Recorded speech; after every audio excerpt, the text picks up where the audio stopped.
दोस्तों ये बात तुम जान ही चुके हैं कि अमेरिका ने ब्रिक्स कंट्रीज पर बहुत ज्यादा टैरिफ लगा दिए और चाइना की तरह बाकी कंट्रीज तो अमेरिका को फेस नहीं कर सकती है। इसीलिए हाल ही में अभी ब्राजील ने एक समिट अनाउंस की है, इसका नाम है ब्रिक्स समिट। ब्रिक्स एक कंट्रीज का ग्रुप है जो कि 2006 में बनाया गया था। इस ग्रुप के अंदर 2006 में 4 कंट्रीज थी, पहली ब्राजील, दूसरी रसिया, तीसरी इंडिया और चौथी चाइना। ये चारों कंट्रीज 2006 में इस ग्रुप के अंदर ऐड हुई थी, लेकिन 2010 के अंदर साउथ अफ्रीका भी इस ग्रुप के अंदर आ चुका था, जिस वजह से उस टाइम पे इस ग्रुप का नाम ब्रिक्स रखा गया था। लेकिन अब ये ग्रुप केवल 5 कंट्रीज का नहीं रहा, 2024 में कुछ और कंट्रीज भी इसके अंदर ऐड हो चुकी है, जैसे कि इंडोनेशिया, यूएई और सम अदर कंट्रीज। इस ग्रुप का मेन मकसद था इकोनॉमिक ग्रोथ और डेवलपमेंट के लिए कोऑपरेशन करना, ट्रेड और इन्वेस्टमेंट को बढ़ाना और जो डेवलपिंग कंट्रीज है उनकी आवाज को ग्लोबल लेवल पर मजबूत बनाना। इन सब चीजों के लिए इस ग्रुप को बनाया गया था। BRICS, 5 कंट्रीज इसके अंदर ऐड हुई थी। तो हुआ कुछ ऐसा कि सिर्फ अमेरिका ने ब्रिक्स देशों पर जैसे कि ब्राजील, इंडिया, चाइना, इन पर हैवी ड्यूटी टैरिफ लगा दिए। कुछ प्रोडक्ट्स पर तो 50% तक टैरिफ लगा दिया, जिसकी वजह से ब्राजील के प्रेसिडेंट लूला,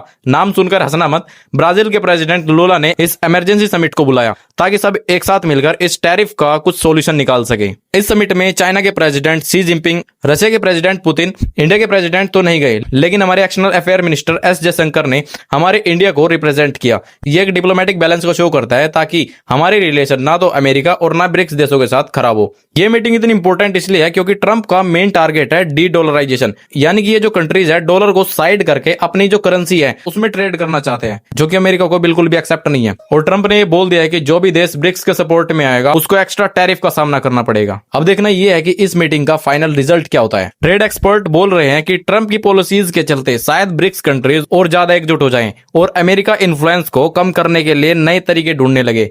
अभी तक तो कोई जॉइंट स्टेटमेंट नहीं आया है, लेकिन एक बात तो क्लियर है कि ब्रिक्स ग्रुप प्रेशर के सामने पीछे नहीं हट रहा है। अब देखना यह है कि अमेरिका को इस मीटिंग से कुछ फर्क पड़ता भी है या नहीं, या फिर वो इन कंट्रीज पर और ज्यादा टैरिफ लगाता है। आपको क्या लगता है कमेंट बॉक्स में जरूर बताना, और अगर वीडियो अच्छी लगी हो तो वीडियो को लाइक और चैनल को सब्सक्राइब जरूर करना।